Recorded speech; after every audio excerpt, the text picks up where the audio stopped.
A neblina do porto de Tsukinoura, em 1613, não era feita apenas de água e frio.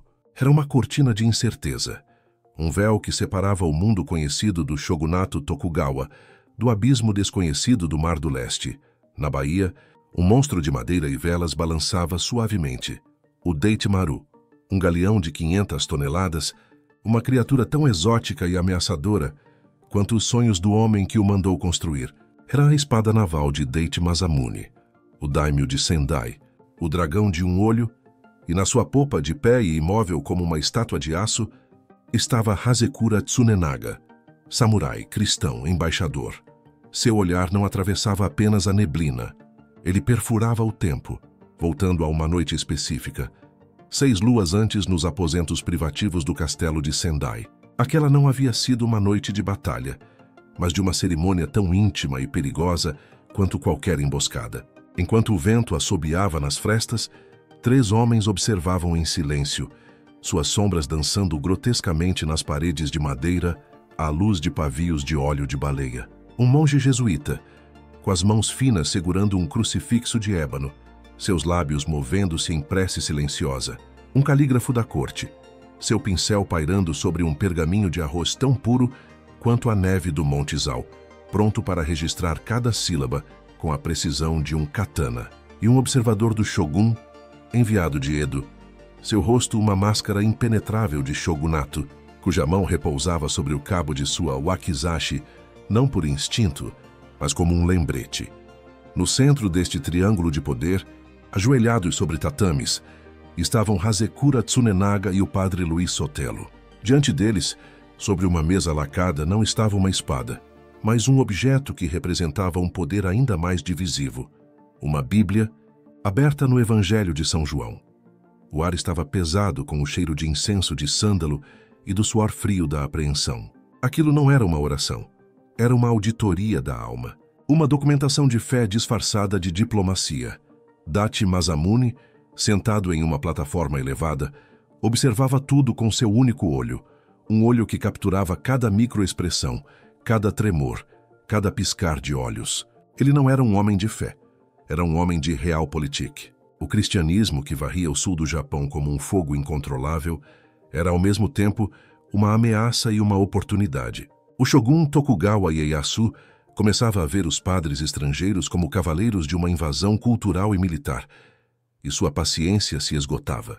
Mas Masamune era um visionário. Ele via naquelas naus negras, naquelas tecnologias e naquelas conexões com o vice-reinado da Espanha no México e com o próprio Vaticano, a chave para tornar seu domínio no norte a potência comercial mais formidável do Japão, independente de Edo. Para isso, ele precisava de um emissário, um homem cuja lealdade fosse inquestionável, mas cuja mente fosse flexível o suficiente para navegar pelas cortes corruptas da Europa. Um homem que pudesse se ajoelhar perante um papa sem se esquecer de como se curvar perante seu daimyo. E mais importante, um homem cuja conversão ao cristianismo não fosse apenas um disfarce, mas uma ferramenta tão afiada e letal quanto sua espada. Hasekura era esse homem. Um samurai de linhagem respeitável, inteligente, um mestre da estratégia naval e agora um devoto batizado com o nome de Francisco. Mas a confiança de Masamune tinha limites. Ele não investiria uma fortuna na construção de um dos primeiros galeões japoneses e arriscaria a ira do shogun baseado apenas na fé. Ele exigia uma garantia, um pacto. Um juramento tão solene e documentado que sua quebra significaria a danação eterna de Hasekura neste mundo e no próximo. O ritual daquela noite foi concebido para forjar essa corrente inquebrável. O padre Sotelo iniciou a cerimônia, sua voz um sussurro grave que ecoava na sala silenciosa. Hasekura Tsunenaga, também conhecido como Francisco, você jura perante os olhos de Deus Onipotente, perante esta sagrada escritura e perante seu senhor temporal, Daichi Masamune Dono, cumprir fielmente a missão que lhe é confiada.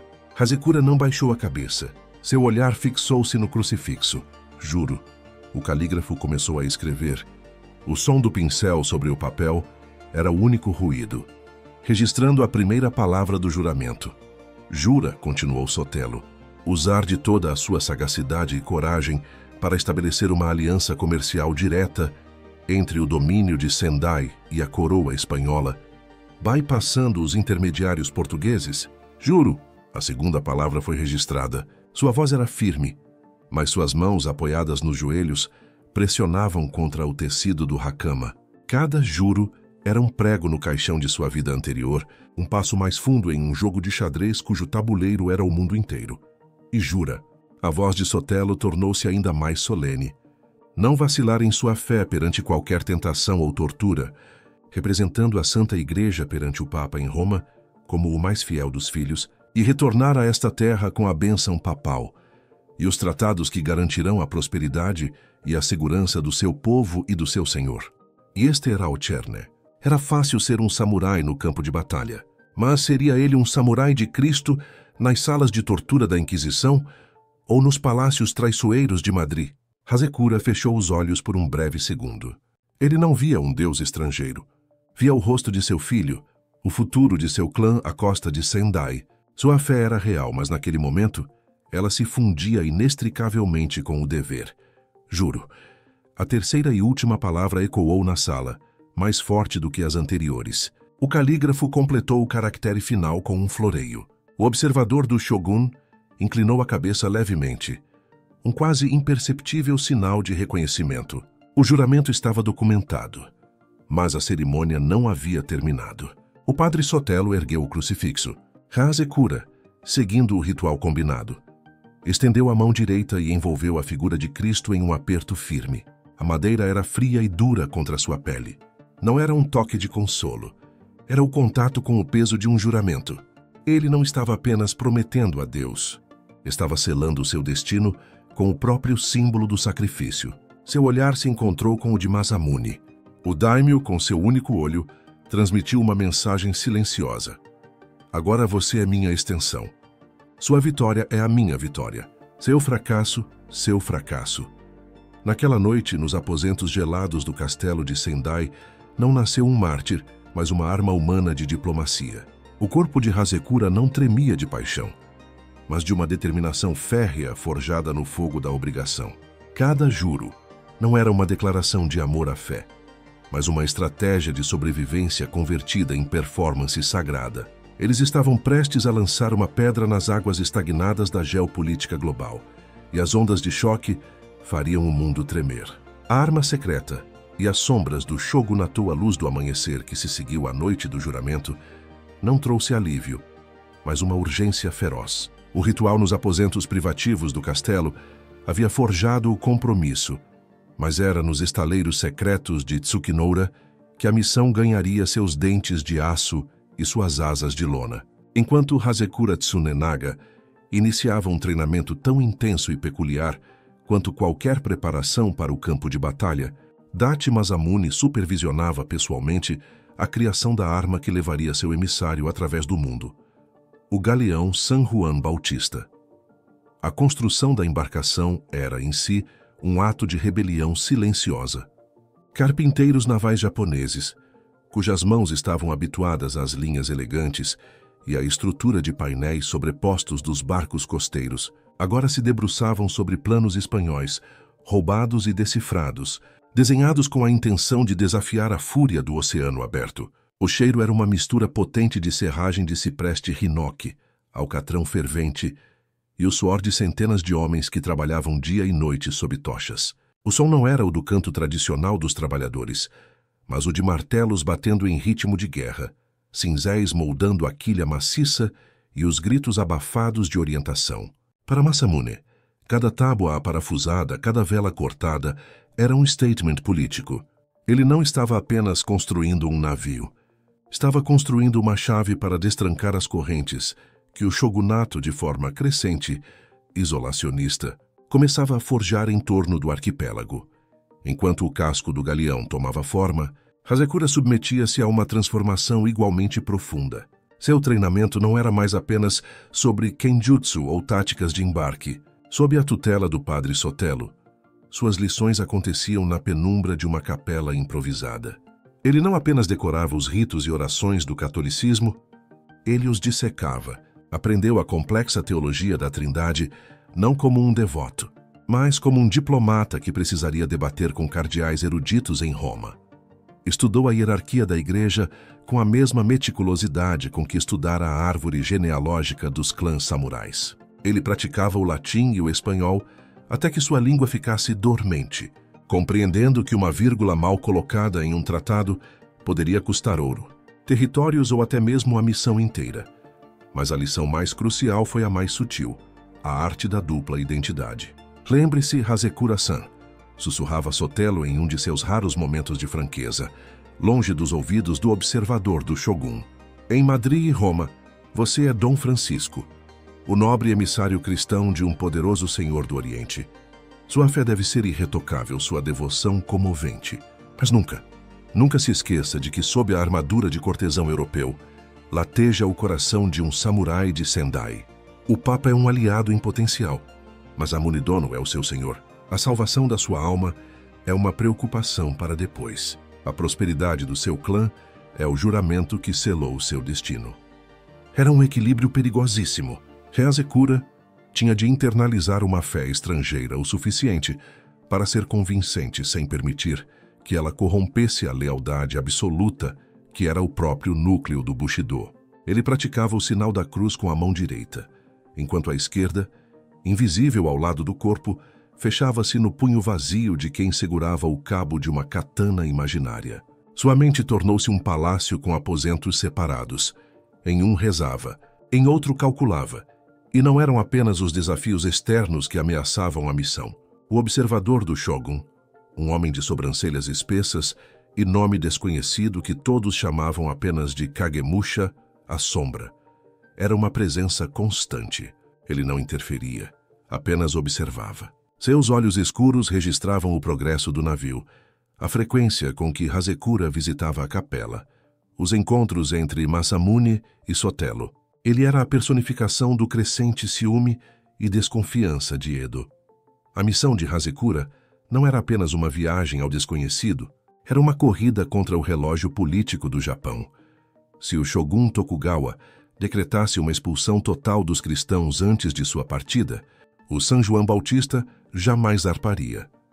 E sua quilha acabaria apodrecendo na Bahia, um monumento à ambição frustrada. Foi em uma dessas noites, com o galeão quase completo, seu mastro principal se erguendo como um pinheiro gigante contra o céu estrelado, que Masamune convocou Hasekura para um último encontro. Não nos aposentos formais, mas no cais, à sombra do monstro de madeira. O navio é a sua espada, Tsunenaga, disse o daimyo, sua voz baixa sendo quase abafada pelo estalar das cordas e pelo bater das ondas. Mas uma espada é inútil sem a direção certa. Você levará presentes, armaduras laqueadas, leques de ouro, espadas forjadas pelos melhores artesãos de Sendai. Eles verão nossa riqueza e nosso poder, mas você também levará isso. Masamune estendeu um pequeno cofre de laca negra, fechado com um elaborado mecanismo de metal. Hasekura aceitou-a. Era surpreendentemente pesado para seu tamanho. Dentro, continuou Masamune, seu único olho fixo no de seu subordinado, estão mapas de nossas costas, das rotas de comércio, das defesas dos portos do sul que são leais a Edo. E uma carta, escrita em códigos que apenas você e eu entendemos, com as minhas verdadeiras condições para uma aliança com a Espanha. Era um ato de traição monumental. Masamune não estava apenas buscando comércio. Ele estava oferecendo inteligência militar estratégica a uma potência estrangeira. Um jogo perigoso para contrabalançar o poder do Shogun. Aquele cofre não era um presente. Era uma declaração de guerra silenciosa. E Hasekura seria seu portador. Se o Kagemusha souber do conteúdo disto, Hasekura começou sua voz tensa. Se ele souber, Masamune o interrompeu, seu rosto impassível. Então a sua missão terá falhado antes mesmo de começar. A sua primeira batalha não será no mar, mas para deixar este porto. Guarde-o, esconda-o, morra por ele se for necessário. A prosperidade de Sendai, e talvez a sua própria sobrevivência, dependem do segredo que você carrega. Naquela noite, sob a imensidão fria do céu noturno, Hasekura Tsunenaga sentiu o peso completo de sua missão. Ele não era mais apenas um embaixador, era um espião, um traidor potencial de sua nação perante o Shogun, e o último recurso de seu senhor. O juramento sobre a Bíblia agora parecia um compromisso simples, perto da carga mortal que ele agora carregava. O galeão San Juan Bautista não era mais apenas um navio. Era um caixão flutuante de segredos, pronto para navegar não apenas em direção ao horizonte, mas em direção à infâmia ou à glória eterna. E a tensão só aumenta.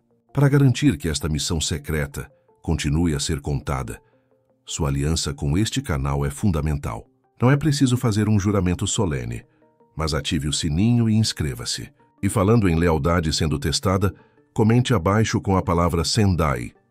Se você, no lugar de Hasekura, teria a coragem de carregar o peso de um segredo que poderia destruir um reino. A sua interação é o combustível que nos permite explorar esses arquivos proibidos da história. O abismo de água e a cidade de Pratal rugido foi o de um dragão despertando de um sono milenar. Não o rugido breve de uma tempestade costeira, mas um estrondo contínuo, um gemido profundo que vinha das próprias entranhas do oceano. Para os 180 homens a bordo do San Juan Bautista, aquele não era mais o mar dos mapas. Era o Kaijumi, o mar do monstro. Uma lenda aterradora que agora se provava terrivelmente real. A grande travessia, que começara com solenidade e ventos favoráveis, havia se transformado em um pesadelo de 90 dias de duração.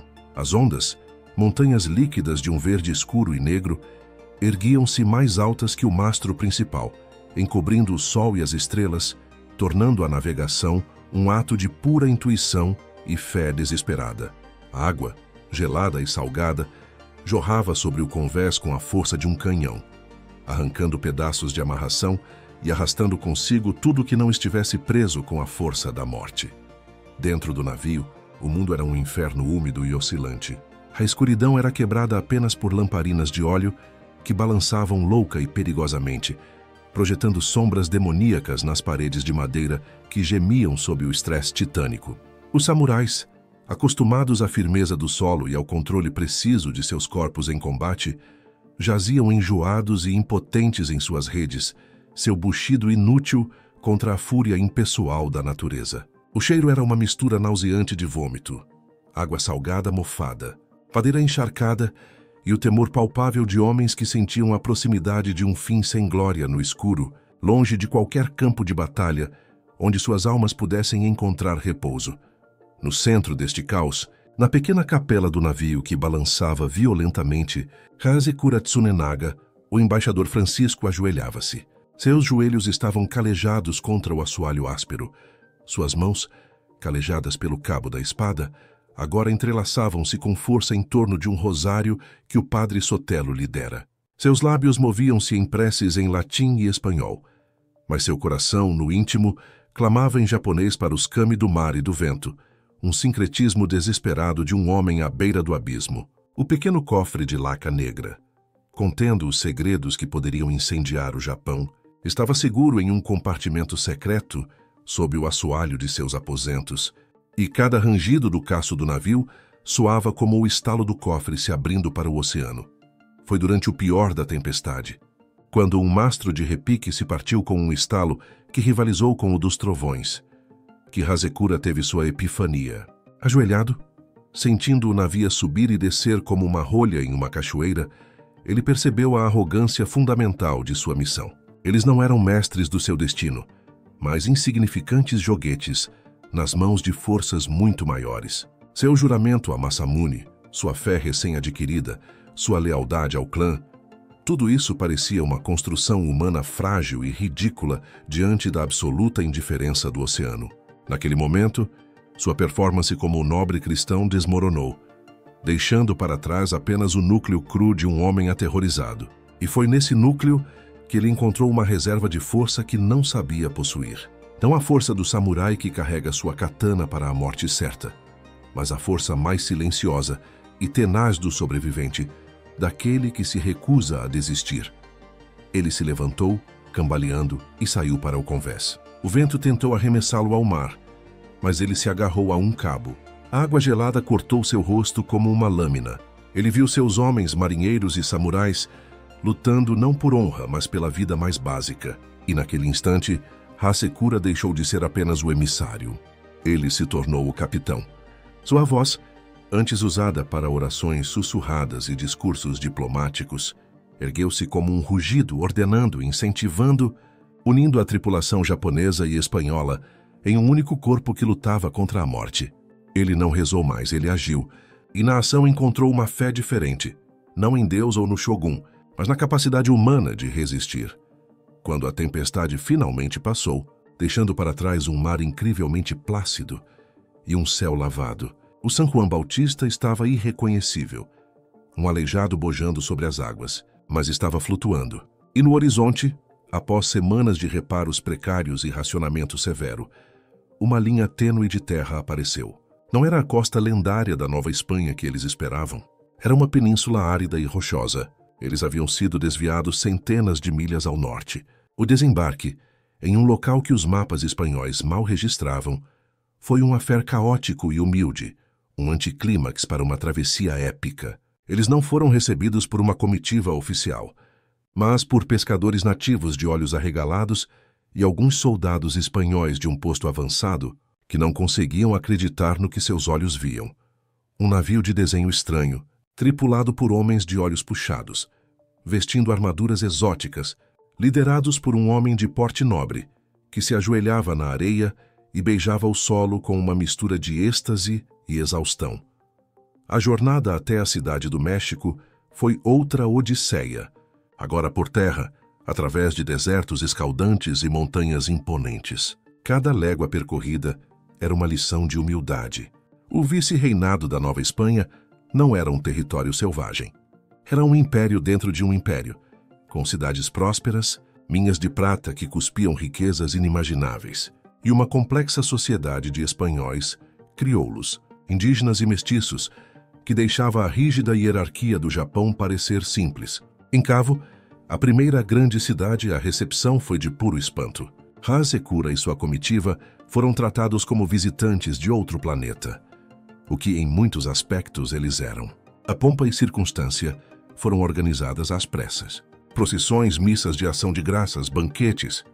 Foi no grande salão do vice-rei, em uma cidade do México que brilhava com a riqueza da prata, que Hasekura encenou sua primeira grande performance diplomática. Vestido com sua melhor armadura de seda e ferro laqueado, ele se ajoelhou perante o vice-rei, não como um subordinado, mas como um igual. Ele apresentou as cartas de Date Masamune, traduzidas por Sotelo, falou de sua fé em um latim cuidadosamente ensaiado e ofereceu os presentes luxuosos de Sendai. Os olhos dos cortesões espanhóis brilharam ante o ouro e a seda, mas seus cérebros calculavam as possibilidades. Um novo e poderoso aliado cristão no Oriente, um pé na porta do lucrativo comércio japonês, até então dominado por portugueses e holandeses. Hasekura, no entanto, sentiu o duplo olhar sobre si. Havia a admiração aberta, mas também a desconfiança sutil. Ele era um espetáculo, uma curiosidade, e no meio de toda aquela riqueza e poder espanhol, ele sentiu pela primeira vez uma pontada de algo perigoso. A percepção de que o Japão, por mais sofisticado que fosse, era apenas um ponto distante no mapa global dessas pessoas. Sua missão era crucial para Masamune, mas seria apenas mais um affair exótico para a coroa espanhola. O sucesso dependia não apenas de sua fé ou de suas credenciais, mas de sua capacidade de converter seu exotismo em uma proposta irrecusável. E escondido no fundo de sua bagagem, o cofre de laca negra com seus mapas traiçoeiros e segredos perigosos parecia pesar mais do que nunca. Um lembrete silencioso de que a verdadeira negociação e a verdadeira traição ainda estavam por vir. O labirinto de ouro e a fé negociada, travessia do Atlântico, a bordo de uma nau espanhola agora, foi um interlúdio de reflexão forçada para Hasekura Tsunenaga. O Mar do Monstro havia testado sua coragem física. O que estava por vir testaria a própria essência de sua alma. A Europa não era uma única entidade, mas um labirinto fragmentado de reinos, ducados e principados todos orbitando, de uma forma ou de outra, ao redor do sol espiritual e político de Roma.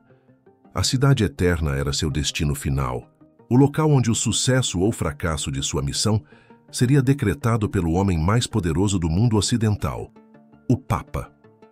Seu primeiro porto de call na Europa foi o sul da Itália, um território sob a coroa espanhola.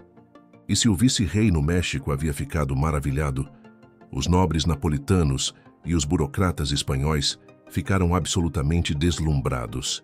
Hasecura, agora completamente imerso no personagem de Dom Francisco, foi levado em uma espécie de procissão triunfal pelo país. Ele não era mais apenas um emissário. Era uma sensação, uma peça de teatro ambulante que comprovava o alcance global e o poder de conversão da Igreja Católica. Em Nápoles, ele e sua comitiva foram alojados em palácios que faziam o castelo de Sendai parecer uma fortaleza rústica. Os afrescos nos tetos, as estátuas de mármore, a opulência das vestes clericais, tudo gritava uma riqueza e um poder que eram ao mesmo tempo fascinantes e profundamente perturbadores. Hasecura cumpria seu papel com uma precisão meticulosa. Ele participava de missas solenes, beijava relíquias de santos com devoção convincente e discursava sobre o grande sonho de seu senhor, o dragão de Sendai, de ver seu reino unido em fé com Roma. A cada genuflexão, a cada amém pronunciado com sotaque, ele sentia o olhar do padre Sotelo sobre si, uma mistura de orgulho paternal e ansiedade. Sotelo via sua própria glória, refletida no sucesso de seu convertido. Mas Hasecura também sentia o olhar mais crítico e calculista dos enviados da coroa espanhola que os acompanhavam. Por trás do sorriso e da pompa havia perguntas não ditas. O que Masamune realmente queria? Abertura comercial, aliança militar contra os holandeses ou mesmo contra o shogunato? O que ele estava disposto a oferecer em troca? A pressão para se batizar oficialmente em solo europeu, perante uma audiência continental, tornou-se esmagadora. Era a prova definitiva que legitimaria toda a missão perante o Vaticano. Em uma cerimônia elaborada, Hasecura Tsunenaga, o samurai de Sendai, foi formalmente batizado na Catedral de São Francisco, na cidade de... Vamos criar um local histórico plausível. Aversa, com o vice-rei de Nápoles como seu padrinho. Foi um espetáculo de poder e propaganda. A água benta tocou sua testa, e naquele momento, sob os vitrais coloridos e o canto dos coros, Hasecura sentiu-se dividido ao meio. O ato consolidava sua persona diplomática, mas também era uma linha que, uma vez cruzada, não tinha volta. Ele havia se tornado perante Deus e os homens da Europa, Francisco. O cofre de laca, escondido entre seus pertences, parecia sussurrar-lhe que aquele batismo era a maior de todas as traições ao seu Bushido. A jornada rumo a Roma foi uma sucessão de triunfos superficiais e tensões profundas. Em cada cidade, a mesma sequência. Recepção festiva, missa, banquetes, troca de presentes. Hasecura apresentava espadas que valiam fortunas e recebia em troca rosários de ouro e promessas vagas. Ele aprendera a ler o jogo. Os interesses da coroa espanhola e os da Igreja, embora alinhados, não eram idênticos. A Espanha queria uma base comercial e militar no norte do Japão. O Vaticano queria uma nova nação de fiéis, uma vitória retumbante na corrida pelas almas contra as nações protestantes. Finalmente, as muralhas de Roma surgiram no horizonte. A cidade era um museu vivo, um palimpsesto de impérios onde cada pedra contava uma história de poder. E no centro desse turbilhão, no Palácio do Quirinal, estava Paulo V, um papa da poderosa família Borgia, um homem mais acostumado a ser um príncipe terrestre do que um pastor espiritual. A audiência papal foi o ápice de toda a performance. Hasecura, vestindo uma roupa de seda japonesa sobre uma armadura simbólica, ajoelhou-se perante o trono. Ele apresentou uma carta pessoal de Date Masamune, ricamente ilustrada, que pedia missioníros, comércio e o reconhecimento papal de seu domínio. Suas palavras, traduzidas por Sotelo, eram de humildade e devoção. O Papa Paulo V ficou visivelmente impressionado.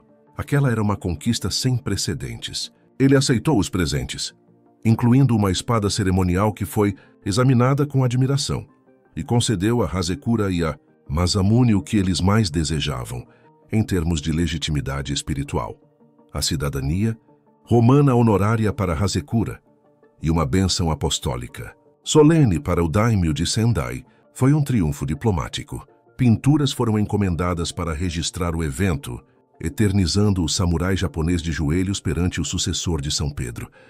Mas quando as portas douradas do gabinete papal se fecharam e os ecos dos hinos se dissiparam, a realidade nua e crua permaneceu. Hasekura havia conseguido as bênçãos, mas não o tratado comercial formal que era o verdadeiro objetivo. O Vaticano não controlava as naus da prata espanhola. Ele havia conquistado o coração da Igreja, mas não a mente pragmática do Império. A Carta de Masamune, com suas nuances e segundas intenções, foi arquivada para estudo posterior. O Papa presenteou Hasekura com relíquias sagradas para levar de volta ao Japão, um gesto simbolicamente poderoso, mas politicamente vazio para um senhor que precisava de canhões e rotas comerciais. Foi nesse momento de triunfo oco que Hasekura percebeu a verdade mais amarga de sua jornada. Ele havia sido um sucesso como espetáculo e um fracasso como negociador. A Europa estava demasiado ocupada com suas próprias guerras religiosas e políticas internas para se comprometer seriamente com um senhor da guerra do outro lado do mundo. O batismo, a cidadania, as bênçãos, tudo isso era uma moeda que só tinha valor dentro dos muros de Roma. Enquanto isso, em seu alojamento, o cofre de laca com os mapas e segredos de Masamune permanecia intocado, sua arma mais perigosa, se mostrando inútil em um campo de batalha que valorizava mais a aparência do que a substância. A missão ele começava a temer. Estava fadada a retornar ao Japão carregada de glória celestial, mas de mãos vazias de ouro terrestre. O regresso ao abismo, a viagem de volta, foi um funeral lento disfarçado de procissão triunfal. As mesmas cortes europeias que haviam recebido Hasekura Tsunenaga, o embaixador Francisco, com espanto e festividades, agora o cumprimentavam com uma cortesia apressada, quase distraída. O espetáculo havia acabado. As relíquias sagradas que ele carregava consigo, fragmentos da Vera Cruz, ossos de santos em caixas de cristal, pesavam como pedras de túmulo em sua bagagem. Elas eram o troféu de uma vitória ilusória, a prova de que ele conquistara o céu, mas falhara terrivelmente na terra. O tratado comercial direto e duradouro com a Espanha, o verdadeiro objetivo de sua missão, evaporara-se nos corredores burocráticos de Madrid, sufocado pela desconfiança dos conselheiros do rei, que viam mais riscos do que recompensas em desafiar abertamente os interesses portugueses e a crescente hostilidade do shogunato Tokugawa. A bênção do Papa era um diploma de parede, bonito de se ver, mas incapaz de comprar canhões ou construir fortalezas, enquanto o San Juan Bautista, reparado e reabastecido, cortava as águas primeiro do Atlântico e depois as temíveis ondas do Pacífico em sua rota de retorno. Uma tempestade muito mais silenciosa e perigosa se formava no coração de Hasekura. O homem que desembarcara na Europa era um samurai desempenhando o papel de um cristão.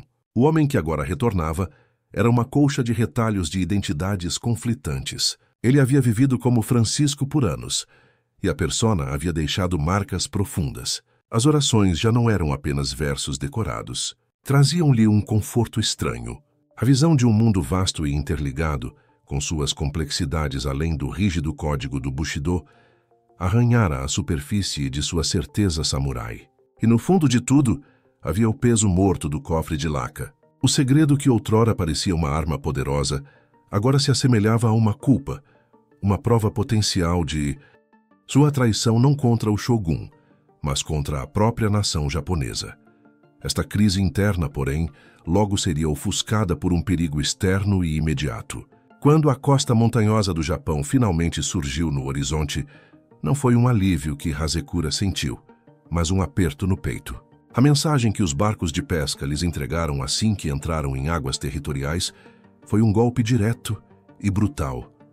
O Japão que eles deixaram para trás não existia mais. O shogun Tokugawa Ieyasu morrera, e seu sucessor Hidetada não herdara a cautela pragmática do pai, mas um zelo persecutório feroz. O edito de expulsão, que antes era uma ameaça velada, tornara-se lei de ferro. Os missionários cristãos eram caçados, suas igrejas demolidas. Os fiéis japoneses, seus próprios conterrâneos, eram forçados a pisar em imagens da Virgem Maria e de Cristo, os fumie, para provar que haviam renegado sua fé. Aquele que se recusasse enfrentava a tortura e a morte na cruz. Uma cruel inversão do símbolo que Hasekura agora carregava consigo. O San Juan Bautista não foi recebido com fanfarras mas com uma frota de navios de guerra do shogunato. Eles foram escoltados até o porto de Nagasaki, não como heróis retornando de uma missão épica, mas como suspeitos, como uma doença contagiosa que precisava ser contida. O ar, outrora cheio de promessas, estava agora impregnado do cheiro de medo e madeira queimada. Os restos de uma igreja incendiada. O Kagemusha, o observador do Shogun que testemunhara seu juramento em Sendai, estava lá. Mas seu rosto não era mais uma máscara impenetrável. Era uma escultura de granito, dura e implacável. A audiência com o representante do Shogun em Nagasaki foi um interrogatório. Hazekura apresentou as cartas do Papa, as relíquias, falou dos sucessos diplomáticos. As palavras que soavam tão grandiosas em Roma ecoavam ocos e perigosos naquele quarto escuro. O oficial do Shogun ouviu com paciência mortal. Então fez a pergunta que Hazekura mais temia. E o senhor Hazekura Tsunenaga, o samurai de Sendai, onde está a sua lealdade? Ajoelha-se perante um senhor estrangeiro de Roma e mantém a honra de se curvar perante o seu senhor feudal e o Shogun? Era essa a armadilha final. Sua vida e a de seus homens pendiam de um fio. A resposta não poderia ser uma performance. Tinha de ser a verdade mais crua, a que sobrevive quando todas as máscaras caem. Hazekura não citou a Bíblia. Não evocou o Papa. Ele olhou fixamente para o oficial. E sua voz, quando saiu, era a de um homem esgotado de fingir. A voz do guerreiro que enfrentara o mar do monstro. Minha lealdade. Ele disse cada palavra medida como um golpe de espada. Está com o povo de Sendai. Está com o homem que me enviou Date Masamune Dono. Eu fui até o fim do mundo por eles. Trouxe o que pude. Se as palavras de um homem distante não têm valor aqui, que assim seja. Mas meu dever era tentar. E eu cumpri meu dever. O resto é julgamento de vocês. Foi uma resposta de samurai, não de um embaixador cristão. Ele não renegou sua fé, mas a colocou em segundo plano, subordinando-a ao dever primordial para com seu senhor e sua terra. Não era a resposta que o Vaticano ou Sotelo desejariam ouvir, mas era a única que poderia salvá-lo. O oficial do Shogun ficou em silêncio por um longo momento, estudando-o. Hazekura não baixou os olhos. Ele mostrou a coragem de um homem disposto a morrer pela missão que cumpriu, mas não pela fé que poderia condenar seu povo. A permissão para seguir para Sendai veio, mas foi uma concessão carregada de desgraça. Eles foram autorizados a zarpar, mas a mensagem era clara. A missão havia fracassado. O cristianismo era agora uma mancha, e Hazekura, seu portador, era um pária em potencial. O San João Bautista, o orgulho de Masamune, chegou à Baía de Tsukinoura não como um conquistador, mas como um fantasma. Não havia multidões, não havia celebrações, apenas o vento frio do norte e a silhueta solitária de Date Masamune, esperando no cais para confrontar o preço de sua ambição. O juramento solene daquela noite distante havia sido cumprido à letra, mas o mundo mudara tanto que o próprio ato de cumpri-lo se tornara um fracasso. O retorno não era um fim. Era o início de um novo e sombrio capítulo de sobrevivência. O legado de pedra e silêncio, reencontro entre o senhor e seu emissário, não teve pompa nem cerimônia. Foi um encontro de sombras sob um céu de chumbo no mesmo cais de onde 7 anos antes partira a grande esperança. Date Masamune, envelhecido, seu rosto marcado pelas linhas do poder e da decepção, encarava não mais o jovem samurai de fé fervorosa, mas um homem cujos olhos carregavam o peso de 2 oceanos e de um mundo despedaçado. Hazekura Tsunenaga ajoelhou-se, não como o embaixador Francisco, mas simplesmente como um vassalo que retornava ao seu senhor. Ele não ofereceu as relíquias sagradas ou os pergaminhos do Papa. Em vez disso, com mãos que não tremiam, mas que pareciam esculpidas em granito, ele apresentou o cofre de laca negra. Intacto, senhor. Sua voz era um sussurro rouco. O caminho para o ocidente está fechado. Trouxe para você apenas o que era seu desde o início, e a certeza de que sua vontade foi executada até o último suspiro. Masamune aceitou o cofre. Seu único olho não se fixou no objeto, mas no rosto de seu homem. Ele não viu fracasso. Viu a geografia de uma jornada impossível, a resistência de um carvalho que sobreviveu a um furacão. A ambição de uma aliança com o mundo exterior estava morta, sim, carbonizada pelos éditos do Shogun, mas naquele retorno ele não perdia um emissário. Ganhava um conselheiro que havia compreendido o inimigo, que havia visto a mecânica do mundo e voltara para contar. A sabedoria, às vezes, é um prêmio mais valioso do que o ouro. Hasekura foi poupado da perseguição aberta, mas sua vida como um cristão público havia terminado. O batismo, outrora sua credencial mais preciosa, tornou-se uma cicatriz a ser escondida. Ele não foi martirizado, nem se tornou um herói da fé. Viveu o resto de seus dias como um administrador silencioso, um fantasma habilidoso nos corredores do poder de Sendai. A fé que trouxera de Roma foi enterrada no mais profundo de seu ser, um jardim secreto que ele jamais mostrou ao mundo, regado em silêncio e solidão. Era o preço da sua sobrevivência e da proteção de seu clã.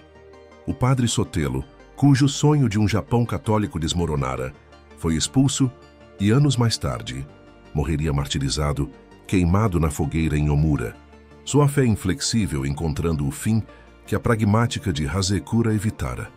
E assim a grande missão Keicho chegou ao seu fim. Não com um estrondo, mas com um suspiro de resignação. O San Juan Bautista, o símbolo da ousadia de Masamune, foi desmontado.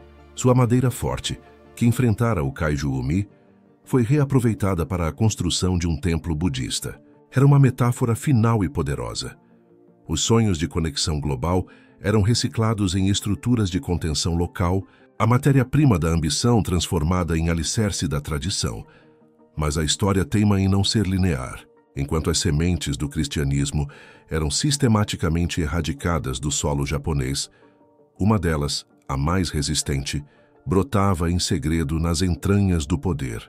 Hasekura, o samurai cristão, usou o conhecimento adquirido nas cortes da Europa para servir a Sendai de outras formas. Sua compreensão da tecnologia militar ocidental, da cartografia, da diplomacia internacional, influenciou silenciosamente as políticas de Masamune, tornando o domínio mais resiliente, mais preparado para o mundo que se fechava ao seu redor. Ele não converteu o Japão, mas ajudou a fortificar um de seus cantos mais independentes. Anos depois, em seu leito de morte, cercado por sua família e por monges budistas cantando sutras, os lábios de Hasekura Tsunenaga moveram-se em um sussurro final. Ninguém na sala pôde distinguir as palavras. Talvez fosse uma oração em latim, para um Deus que ele nunca pôde adorar em voz alta. Talvez fosse um pedido de perdão a um senhor que já partira. Ou talvez fossem apenas duas palavras, o resumo de toda uma vida dividida entre dois mundos. Gambata. Esta não é a história de um mártir ou de um apóstolo triunfante. É a história de um homem que foi mais longe do que qualquer um do seu tempo e lugar, e que, ao retornar, teve a coragem de carregar o fardo do seu conhecimento em silêncio. É a história de que, por vezes, a maior coragem não está em morrer por uma causa, mas em viver com as consequências dela, adaptando-se, protegendo os seus e encontrando uma forma diferente de servir. Lucrécia Borgia transformou sua humilhação em poder partilhado. Hasekura Tsunenaga transformou seu fracasso diplomático em legado de resistência silenciosa. Ele nos lembra que as marcas mais profundas na história são, muitas vezes, deixadas não pelos estrondos da guerra, mas pela resiliente e quieta arte de sobreviver. E assim, fechamos este dossiê histórico.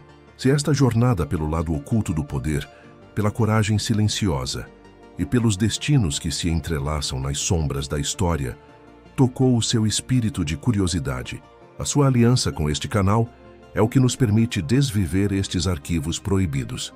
Junte-se à nossa comunidade de exploradores de histórias esquecidas. Inscreva-se no canal e ative o sininho para não perder nenhuma dessas crônicas. E agora, gostaria de passar a palavra para você. Este não é um simples pedido de comentário. É um convite para fazer parte da nossa sociedade de decifradores de história. Conte para nós. Qual foi o momento desta saga que mais ressoou com você? A coragem de Hasekura perante o oceano. O peso do juramento no castelo. A solidão do seu retorno. Compartilhe sua reflexão abaixo. Sua perspectiva é única, e é ela que transforma um simples relato em uma conversa viva. O que você aprendeu com a jornada do samurai de um só Deus?